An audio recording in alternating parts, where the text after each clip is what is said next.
The crystal spires of Nexus Prime gleamed like frozen starlight against the void. Inside the Grand Assembly Hall, 12 different species sat in their designated sections, each representing thousands of worlds and billions of lives. The air recyclers hummed softly, maintaining perfect atmospheric conditions for every delegate present. Elder Corvin of the Altarian hegemony raised his 4 arms in the traditional gesture of respect. His silver skin caught the chamber's soft lighting as he spoke in the ancient diplomatic tongue. The Council recognizes the ethereal delegation's concerns regarding mining rights in the Veil Nebula. High above the main floor, the ethereal Zephyrians floated in their containment fields, their crystalline bodies shimmering with inner light. Their representative's voice came through translation devices, musical notes converted to words. The hegemony's expansion threatens sacred breeding grounds. We request a moratorium of 50 standard cycles. The Nexari delegate, a being that looked like living mathematics made flesh, projected holographic equations into the air. Its mechanical voice calculated probabilities with cold precision. Economic projections indicate acceptable compromise. Reduction of 73% mining activity yields optimal outcomes for all parties. This was how the Galactic Council had operated for over 3,000 years. Careful debates, precise calculations, and endless diplomatic protocols. Every word was measured, every gesture had meaning, and every decision required unanimous consent from all 12 member species. The debate continued for hours, as it always did. The insectoid klaxons clicked their approval or disapproval with wing buzzes that sounded like distant rain.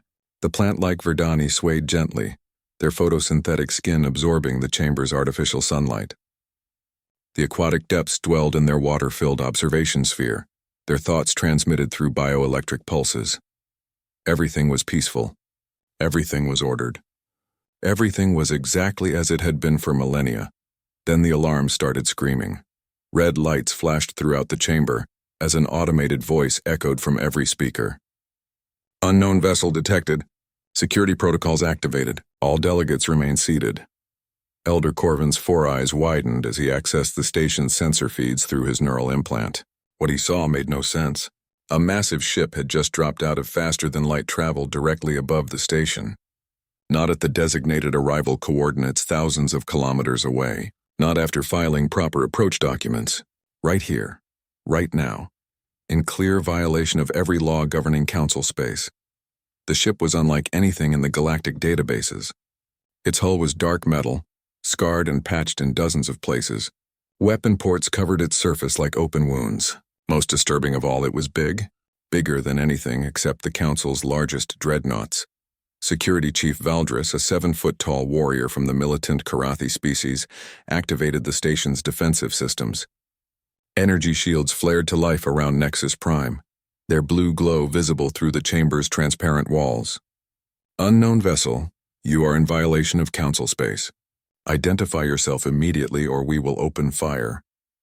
The response came within seconds, but not through proper diplomatic channels. The alien ship simply broadcast on all frequencies, overwhelming every communication system on the station. When the static cleared, a voice spoke in a language none of them had ever heard before. The translation computers worked frantically to decode it. This is Captain Sarah Chen of the United Earthship Defiance. We are humans from the planet Earth. We need to talk to your leaders now. The word humans meant nothing to any species present. The galactic databases contained no record of Earth or anything called the United Earthship. But the tone of the voice was clear in any language. This was not a request. Elder Corvin stood slowly, his diplomatic training warring with growing alarm. Unknown vessel, you must follow proper first contact protocols. Please withdraw to the designated. His words were cut off as the station shuddered. The alien ship had fired something at the defensive shields. Not a weapon, the sensors indicated, but some kind of scanning beam. Within moments, it had mapped every defensive system on the station. Your shields are impressive, the human voice said, but they won't stop us if we need to come aboard. We've been monitoring your communications for 6 months. We know you speak for the galaxy. Our worlds are dying and we need your help. The ethereal representative's crystalline form flared with distress patterns. This is unprecedented. No species approaches the Council without proper introduction. The protocols exist for the safety of all. Security Chief Valdris was studying tactical displays with growing concern. The alien vessel has some kind of adaptive shielding. Our sensors can barely penetrate it. And their weapon signatures. He paused, his warrior's instincts recognizing something dangerous. These are military-grade systems. This is a warship. The Nexari delegate's mathematical mind processed the implications. Probability of hostile intent, 74%. Recommended action, immediate defensive posture. But before anyone could respond, the human ship did something impossible. It moved through the station's shields as if they weren't there. Not breaking them or overwhelming them, but somehow convincing them to let it pass. Within minutes, the massive vessel settled into a docking position that hadn't existed moments before. "We're coming aboard," Captain Chen announced. "Please have your decision-makers ready to meet us." "We don't have time for the usual diplomatic dance." Elder Corvin felt centuries of tradition crumbling around him. "This is unacceptable. The Council cannot be threatened into—" "We're not threatening you," the human voice interrupted. "We're warning you. The thing that's killing our worlds knows about you now. It followed us here. If we can't work together, we're all going to die." The chamber fell silent except for the soft hum of life support systems. 12 species that had maintained galactic peace through careful diplomacy stared at displays showing an alien warship that had casually violated every rule they held sacred. The Depths delegate sent bioelectric pulses through the water of its containment sphere, translated as urgent concern. The probability equations are disturbing. A species capable of such technological advancement should have been detected by our deep space sensors decades ago. Unless they developed these capabilities very quickly, the Verdani representative rustled, their leaf-like appendages trembling with concern. Rapid technological advancement often indicates species under extreme survival pressure. Chief Valdris activated internal security protocols as his scanners detected movement in the docking bay. Energy signatures unlike anything in our databases. Multiple life forms approaching. Recommend full security response. But Elder Corvin raised a hand for patience. His diplomatic experience told him something important was happening here. These humans had technology that shouldn't exist, the ability to casually bypass Council defenses. And they spoke of dying worlds with the urgency of a species facing extinction. Let them come, he decided, but maintain security readiness. The chamber's main doors, each weighing several tons and capable of withstanding military assault, slid open with a soft whisper. What walked through changed everything the Council thought they knew about first contact. 3 figures entered the sacred chamber, where no unauthorized being had ever set foot. The leader was clearly female, wearing some kind of military uniform that bore scorch marks and repair patches. Her dark hair was pulled back in a practical style, and her eyes held the hardness of someone who had seen too much death. Behind her came 2 others, clearly guards or soldiers. They moved with predatory grace, their eyes constantly scanning for threats. Each carried weapons that looked crude but functional, and their presence filled the chamber with intention that made every delegate's survival instincts scream warnings. But what struck Elder Corvin most was how they looked at the assembled representatives of galactic civilization, not with awe or respect or even fear. They looked at them like problems to be solved. The human female stepped forward and spoke in that same voice they had heard over the communication system. "I'm Ambassador Elena Rodriguez of the United Earth Colonial Alliance. We tried to contact you through normal channels 6 months ago. 3 of our colonies died while we waited for a response. We're not waiting anymore." Ambassador Elena Rodriguez stood in the center of the Grand Assembly Hall, her boots clicking against the crystal floor with each step. The sound echoed strangely in the vast chamber, where no footsteps had ever been heard before. Every delegate present floated, hovered, or used anti-gravity fields to move. Only these humans walked on the ground like primitive beasts. Elder Corvin tried to maintain his diplomatic composure, but the situation was unlike anything in 3 millennia of Council history. "Ambassador Rodriguez, while we appreciate your urgent approach, there are proper procedures for first contact. These procedures exist to ensure mutual understanding and prevent misunderstandings that could lead to conflict." Elena's response was to activate a small device on her wrist. Holographic images filled the air above the assembly floor, showing worlds that made every delegate recoil in horror. Dead planets, their surfaces stripped down to bare rock. Space where star systems should have been. now containing only empty void. Entire sectors of the galaxy simply gone. 3 months ago, this was the Kepler 442 system, Elena said, her voice carrying across the silent chamber. Home to 2 million human colonists. 67 hours later, there was nothing left but cosmic dust. The images shifted, showing massive shapes moving through space. They were difficult to focus on, as if the sensors recording them couldn't quite capture what they were seeing. Dark forms the size of moons but clearly artificial, clearly hungry. We call them harvesters, Elena continued. They've been systematically destroying every human colony in the outer rim. 27 worlds in 6 months. But they're not just killing us. They're consuming everything. Matter, energy, even the space-time around the planets they target. The Nexari delegates' mathematical minds struggled to process the data. The energy requirements for such destruction are beyond current theoretical maximums. These readings must be in error. Lieutenant Jackson, one of Elena's guards, stepped forward. He was a big man, even by human standards, with scars across his face and hands that spoke of recent combat. Want to call my dead friends liars, calculator? The temperature in the chamber seemed to drop several degrees. The Nexari delegate's form shifted, complex equations flowing across its surface as it recalculated threat assessments. Apologies. The data indicates impossible energy expenditures. Clarification of methods would assist analysis. Elena held up a hand to stop Jackson from responding. We don't know how they do it. Our best scientists can barely understand their technology. What we do know is that they're moving toward the galactic core, toward your space. The ethereal Zephyrian representative's crystalline form flickered with distress patterns. Even if we accept these claims as accurate, proper diplomatic procedure requires extensive verification. The Council cannot act on unsubstantiated. 27 worlds, Elena interrupted, her voice cutting through the melodic tones of the ethereal's translation. 27 worlds full of people who had families, children, dreams. They're all dead because we tried to do this the proper way first.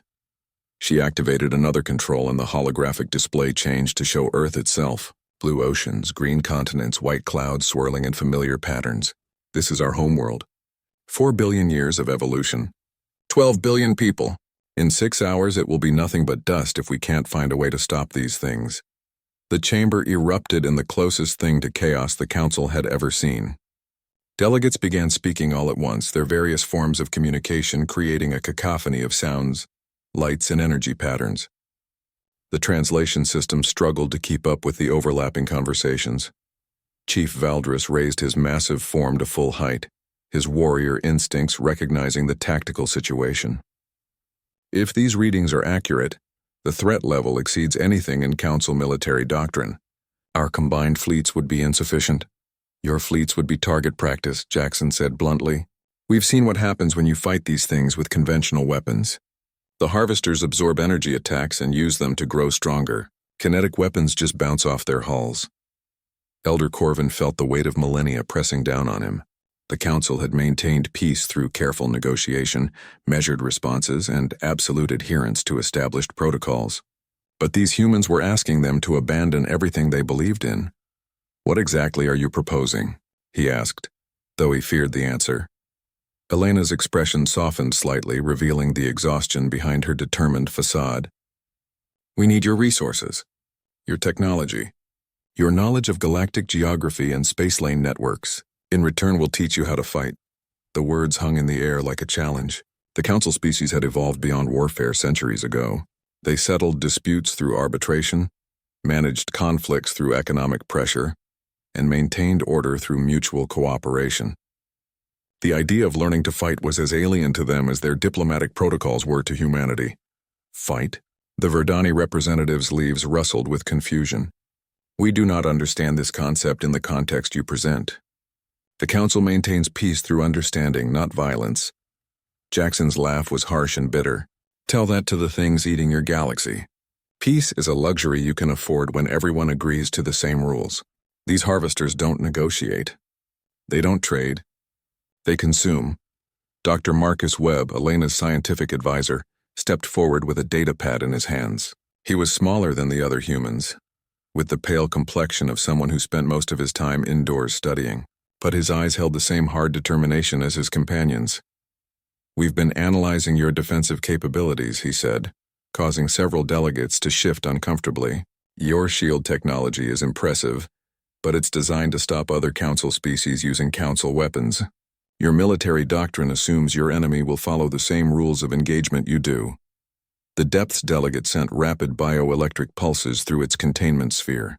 "Analysis of alien military capabilities without consent constitutes espionage. This violates fundamental Council law." "So does breaking through your shields and landing on your station," Elena replied. "But we did it in less than an hour because we don't follow your rules. The Harvesters won't either." She activated her wrist device again, this time showing technical schematics that made the security staff visibly nervous. "Your defense platforms have exactly 17 critical vulnerabilities that any human military academy graduate could exploit. Your ship designs prioritize diplomatic comfort over combat effectiveness. Your entire strategic doctrine assumes your enemy will announce their intentions and fight honorably." The silence that followed was deafening. Every delegate was processing the implications of what they were hearing. If these primitive newcomers could identify such massive flaws in Council defenses, what could a truly hostile force accomplish? Elder Corvin found his voice first. "And you believe you can teach us to correct these vulnerabilities?" "We can teach you to survive," Elena said. "Humans learned warfare the hard way. Our planet tried to kill us every day for millions of years.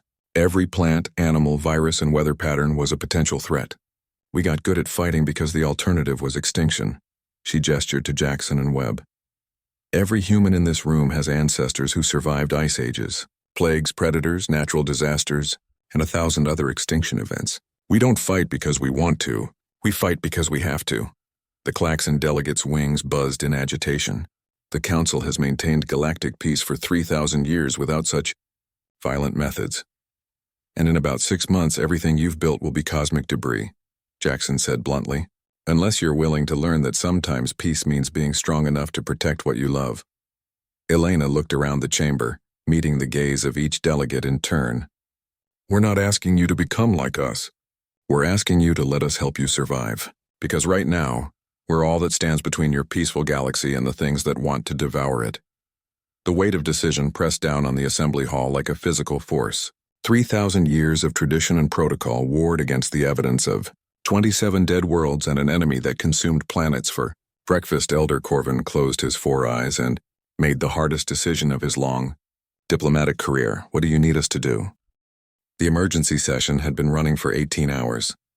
The Grand Assembly Hall buzzed with activity as species that had spent millennia perfecting the art of peaceful negotiation tried to comprehend the reality of galactic warfare. Dr. Marcus Webb stood before a massive holographic display, pointing out defensive weaknesses in Council space with the casual efficiency of someone discussing weather patterns.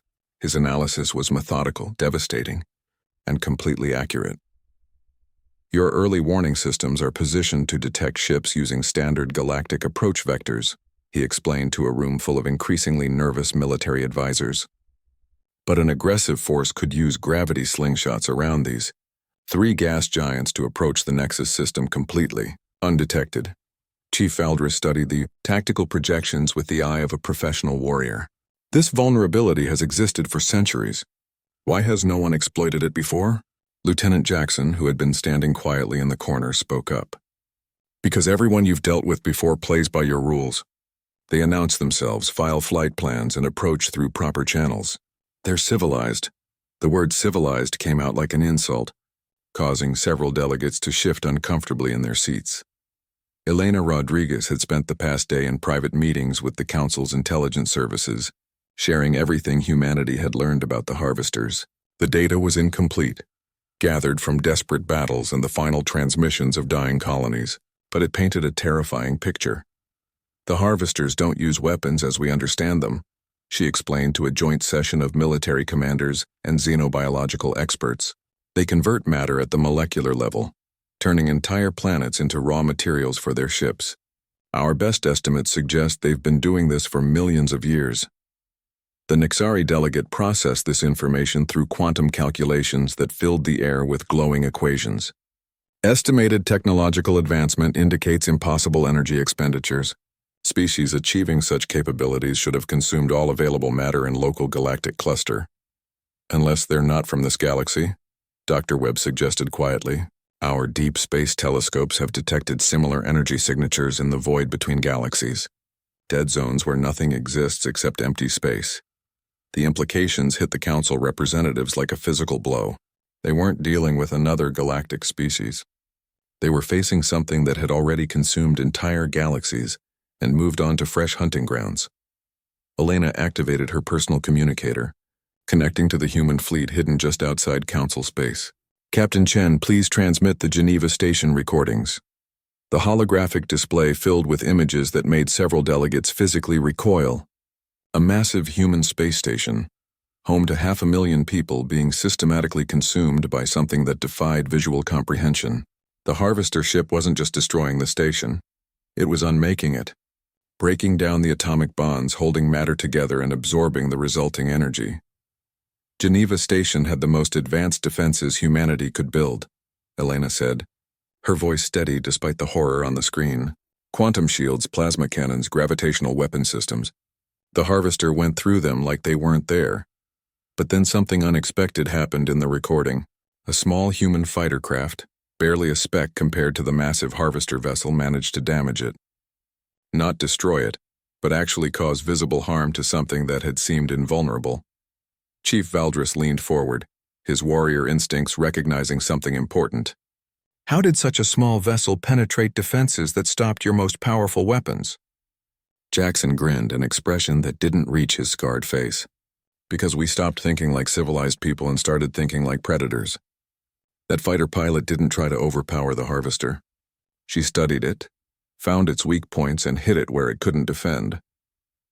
The recording showed the tiny fighter using the harvester's own energy discharges to mask its approach, then firing a simple kinetic projectile, essentially a sophisticated bullet, into what appeared to be a sensor cluster. The damage was minimal, but it proved the harvesters could be hurt. Humans have been fighting each other for our entire recorded history, Dr. Webb explained to the stunned Council representatives. We know how to find weaknesses in any defense, how to exploit any tactical advantage, how to turn our enemy's strength against them. The ethereal Zephyrian representative's crystalline form flickered with distress patterns. Such knowledge suggests a species evolved through constant conflict. This troubles us greatly. It should, Elena replied, because that constant conflict is the only reason we're still alive to have this conversation. She gestured to the tactical displays surrounding them. Every human learns basic survival skills from childhood. How to fight, how to hide, how to find food and shelter in hostile environments. We assume everything around us is trying to kill us because on our world it usually was. The assembled Council military staff exchanged glances that ranged from fascination to horror. The idea of an entire species raised to think like soldiers was alien to beings who had evolved past such primitive necessities. But as the hours passed and the human tactical briefings continued, a disturbing picture emerged. The Council's military forces, impressive as they were, had been designed to maintain peace between civilized species. They were police forces writ large, not instruments of war against an implacable enemy. Your ships are built to last centuries, Jackson observed, studying holographic blueprints of Council vessels. Beautiful engineering, perfect life support, diplomatic facilities that would make kings jealous. But in a real fight, all that extra mass just makes you easier targets. He pulled up schematics of human warships for comparison. They were ugly, brutal things built around massive weapons systems and protected by thick armor plating. No diplomatic quarters, no recreational facilities, no thought given to comfort or aesthetics. They existed solely to kill enemy vessels as efficiently as possible. Human ships are designed to be replaced, Elena explained. We assume they'll be destroyed in combat, so we build them cheap, fast, and deadly. Your ships are works of art. Ours are tools. The philosophical differences ran deeper than ship design. Council military doctrine emphasized minimal casualties, precise strikes, and overwhelming technological superiority to end conflicts quickly. Human doctrine assumed massive casualties, extended campaigns, and the need to win through sheer determination when technology failed. We fight dirty, Jackson said bluntly. We use every advantage we can find, exploit every weakness, and never give up even when the situation seems hopeless. Because on our world, giving up meant extinction. Chief Valdris found himself studying human anatomy reports with growing unease. These beings were physically superior to every council species in multiple categories. Their bone density could withstand impacts that would shatter Altarian skeletons. Their muscle efficiency exceeded Karathi warriors who had been bred for combat. Their neural processing speed allowed them to react to threats faster than most species could even perceive them. "You're not just another sapient species," he realized aloud. "You're apex predators." Dr. Webb nodded grimly. "Earth produced exactly one sapient species because we killed or absorbed all the competition. Every other intelligent species that evolved alongside us went extinct. Some through natural selection, some through direct conflict with early humans." The room fell silent as the implications sank in. The council was asking for help from beings who had eliminated every other thinking species on their homeworld through competition and warfare. But Elena's next words changed everything. "The harvesters are apex predators too. They've consumed entire galaxies full of species exactly like yourselves. Peaceful, civilized, unprepared for true predation. That's why they're so effective." She stood in the center of the chamber, surrounded by representatives of 12 species who had built a galactic civilization based on cooperation and mutual respect. "You've created something beautiful here. A society where different species can coexist, share knowledge, and solve problems through discussion instead of violence. It's everything humanity aspires to become." The human ambassador's voice grew harder. "But beauty doesn't stop a predator. Civilization doesn't armor your ships. Good intentions won't save your worlds when something decides to eat them." She gestured to the tactical displays showing council space. "We can teach you to fight. We can show you how to be predators when you need to be. But understand what you're asking for. Once you learn these things, you can't unlearn them. Once you see the galaxy through a warrior's eyes, you'll never see it the same way again." Elder Corvin had remained silent through most of the briefing, but now he spoke with the weight of 3 millennia of diplomatic experience. "What you're offering will change us fundamentally. We may survive the harvesters, but we may not survive what we become in the process." Elena met his gaze directly. "Maybe, but I guarantee you won't survive the harvesters if you don't change. The choice isn't between remaining who you are and becoming something else. The choice is between evolving and going extinct."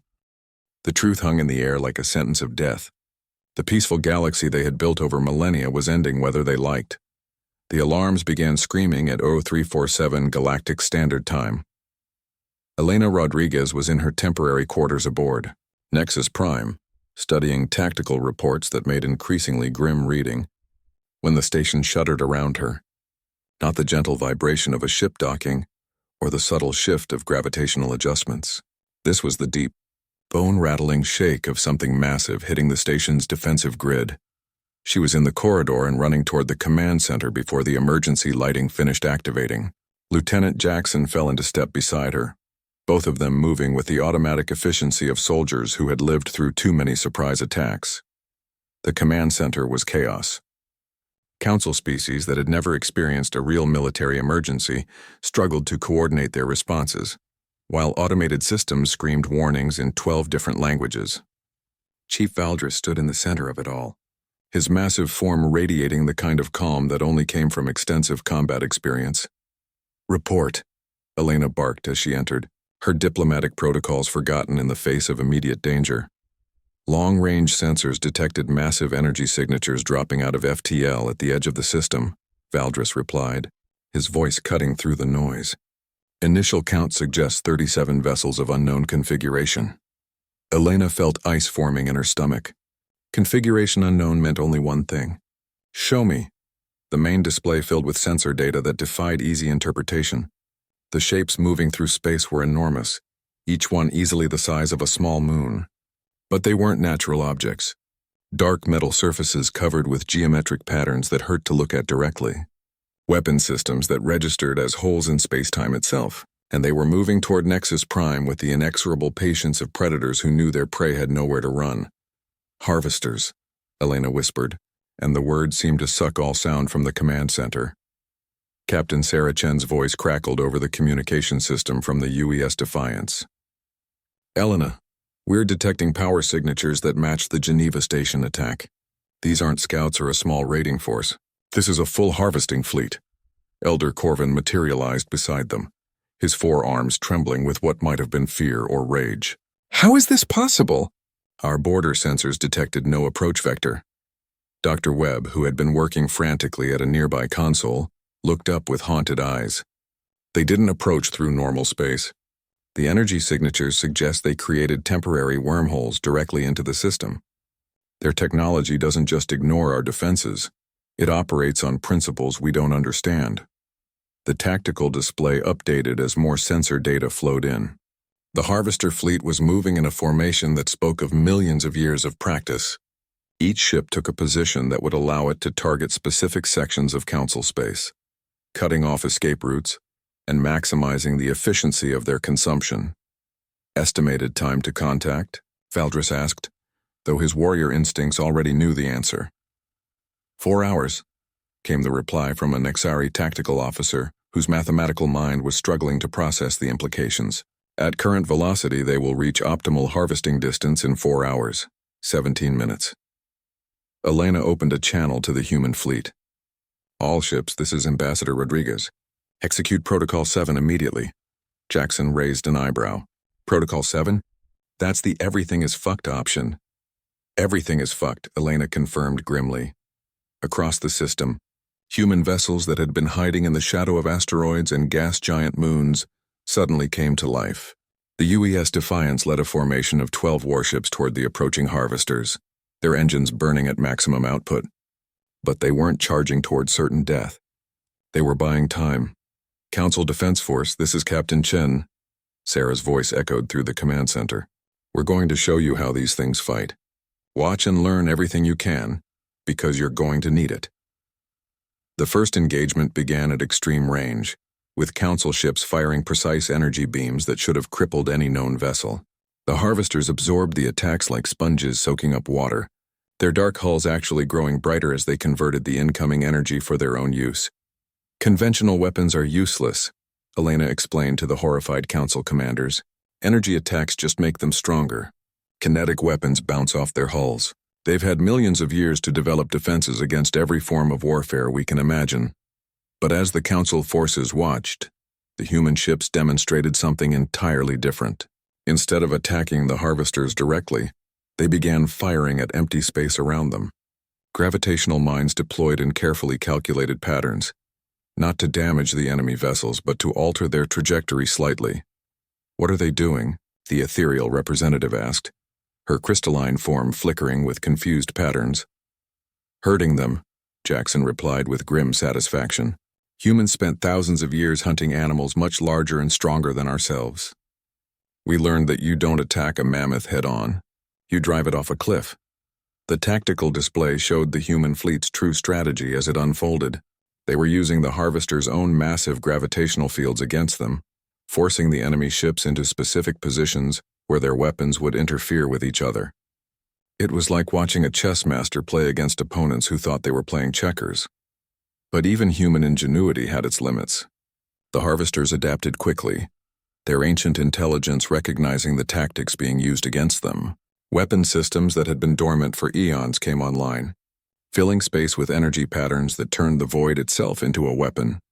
The UES Manchester, a heavy cruiser that had survived dozens of battles against harvester scouts, simply ceased to exist. One moment it was maneuvering to fire a spread of kinetic missiles. The next it was a cloud of dissociated atoms expanding into space. 700 crew, Elena said quietly, watching the tactical display with the detached numbness of someone who had seen too much death. Captain Martinez had 3 kids. The battle continued for 2 hours, human ships dancing through a killing field that would have annihilated any conventional fleet in minutes. They scored hits, actual damage against harvester vessels, but at a cost that made every observer wince. For every harvester weapon system they disabled, they lost 2 ships and their entire crews. Then the harvesters did something that changed everything.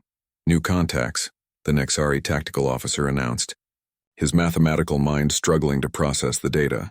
Massive energy signature bearing 27 Mark 8. A new harvester vessel dropped out of FTL directly behind the human battle line. But this one was different.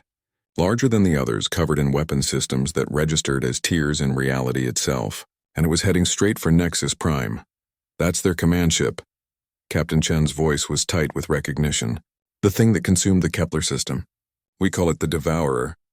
Elena felt her blood turn to ice. The Devourer was legend among human survivors. The harvester vessel that had personally overseen the consumption of humanity's most heavily defended systems. If it was here, the situation had just escalated beyond any hope of survival. The command ship opened fire on the Council's defensive platforms with weapons that didn't just destroy their targets, they unmade them. Matter simply stopped existing where the harvester beams touched, leaving holes in reality that hurt to perceive directly. All Council forces, emergency withdrawal to secondary defensive positions, Valdris ordered, his voice steady despite the horror unfolding before them. But Elena was already moving, her mind racing through tactical possibilities with the cold efficiency of someone who had spent months planning for this exact scenario. Negative. All ships maintain position and prepare for ramming speed. The command center erupted in protests from a dozen species simultaneously.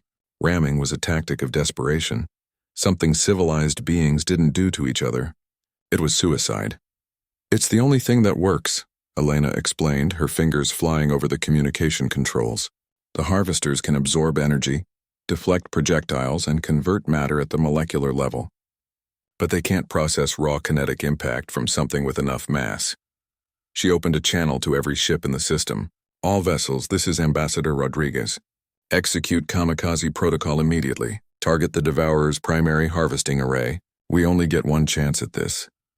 Jackson was studying the tactical display with the eye of someone who understood the mathematics of sacrifice. Even if we destroy their command ship, there are still 36 harvesters in the system. And more fleets coming behind them. Elena met his gaze steadily. I know, but maybe we can teach the Council how to hurt them. Maybe that's enough to make a difference. On the display, human ships began accelerating toward the massive harvester command vessel with their engines overloaded and their crews committed to a death that might buy the galaxy a few more hours of existence. The real war was about to begin, it or not. The UES Defiant screamed through space at velocities that should have torn her apart. Captain Sarah Chen sat in her command chair, watching her instruments climb into the red zone while her crew prepared for death with the calm efficiency of professionals who had always known this day would come. Engineering. Give me everything the engines have, she ordered, her voice steady despite the fact that she was about to ram a ship the size of a small planet. Already past maximum safe parameters, Captain, came the reply from Chief Engineer Torres. Hull stress is approaching critical levels. Then we'll just have to be quick about this. On Nexus Prime, Elena Rodriguez watched the human fleet's final charge with the detached calm of someone who had accepted the inevitable. Around her, Council representatives struggled to comprehend what they were witnessing. Species that had evolved beyond warfare watched 12 human ships accelerate toward certain destruction for no reason they could understand. This is madness, the ethereal representative whispered, her crystalline form flickering with distress patterns. No tactical advantage justifies such sacrifice. You're wrong, Elena replied, not taking her eyes off the tactical display. This is exactly the advantage we need. Lieutenant Jackson, standing beside her, understood immediately. They're not just attacking the Devourer. They're teaching the Council that the Harvesters can be hurt. The first human ship to reach the Harvester command vessel was the UES Thermopylae, a heavy destroyer carrying a crew of 300 volunteers. Her captain, Commander Yang, had lost her family in the first Harvester attacks on human space. As her ship impacted the Devourer's primary harvesting array at 40% of light speed, her last transmission was a simple phrase, "For Earth." The explosion lit up space like a newborn star. The Harvester command ship, which had seemed invulnerable to every weapon in the Council arsenal, shuddered under the impact. Sections of its hull, dark metal that had consumed 1,000 worlds, cracked in vented atmosphere. Impossible, breathed the Nexari tactical officer, his mathematical mind struggling to process what the sensors were showing. Kinetic impact at such velocities should not penetrate Harvester defensive systems. Dr. Webb, watching from his position at the science station, smiled grimly. That's because you're thinking like a civilization that builds things to last. The Harvesters are ancient, conservative. They've been using the same defensive systems for millions of years because nothing has ever required them to adapt. The second impact came from the UES Marathon, her crew singing an old Earth war song as they plowed into the Devourer's weapon array. The Harvester ship's main cannon, which had been preparing to fire on Nexus Prime, went dark as critical systems failed. But the Harvesters were learning too. The remaining ships in their fleet began maneuvering to intercept the human kamikaze attacks, their own weapons focusing fire on the incoming vessels. The UES Cairo disintegrated under focused energy beams just seconds before impact, her crew's sacrifice yielding nothing but expanding debris. "They're adapting," Chief Valdris observed, his warrior instincts recognizing the tactical shift. "The enemy is learning from our attacks," Elena nodded grimly. "That's why we only get one shot at this." On the display, the UES Defiance continued her death charge, Captain Chen's ship leading the final wave of human vessels toward the wounded Harvester command ship. But the Devourer was no longer passive. Weapon systems that hadn't been used since the consumption of the Andromeda Galaxy came online, filling space with energy patterns that warped reality itself. The UES Tokyo died in silence, her hull converted to component atoms by a Harvester beam weapon. The UES Berlin lasted 3 seconds longer before a gravitational mine tore her structure apart. One by one, the human ships were eliminated before they could complete their attacks. Only the Defiance remained, her engines pushing beyond every safety parameter, while her hull groaned under stresses that would have crushed any Council vessel. Captain Chen watched her crew at their stations, each of them focused on their duties despite the certainty of death. 30 seconds to impact, her tactical officer reported. "Harvester defensive systems are targeting our approach vector." "Then we'll just have to be unpredictable," Chen replied, and ordered a maneuver that violated every principle of safe space navigation. The Defiance rolled inverted and fired her maneuvering thrusters at maximum burn, using the Devourer's own gravitational field to slingshot around the massive vessel. The move was insane, suicidal, and completely unexpected. For just a moment, the human ship was in the one position the Harvesters couldn't target, directly underneath their command vessel. "Now!" Chen shouted, and the Defiance fired every weapon she had directly upward into the Devourer's core. The explosions that followed turned the Harvester command ship inside out. Sections that had remained intact for millions of years cracked and fell away. Internal systems that had consumed galaxies went dark forever. The creature that had orchestrated the destruction of countless civilizations died in the light of human fusion warheads. But victory came at a price that made every Council observer wince. The Defiance, her hull already stressed beyond its limits, broke apart under the gravitational shockwaves of the Devourer's death. Captain Chen and her crew of 800 volunteers joined the growing list of human dead. The silence in Nexus Prime's command center was deafening. 12 species that had built their civilization on the principle that every life was precious watched as humanity had casually sacrificed thousands of their people to kill a single enemy vessel. "Was it worth it?" the Verdani representative asked, her plant-like form swaying with something that might have been mourning.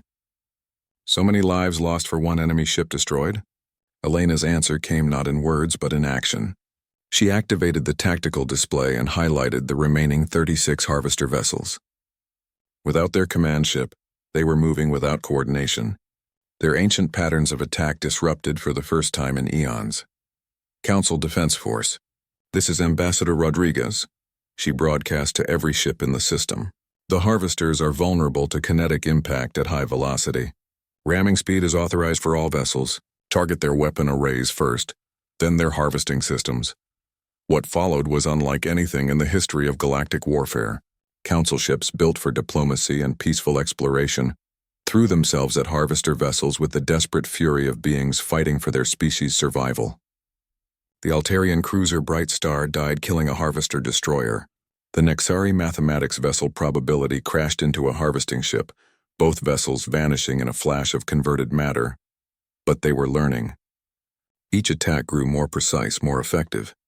Council captains who had never fired a shot in anger discovered they could be warriors when extinction was the alternative.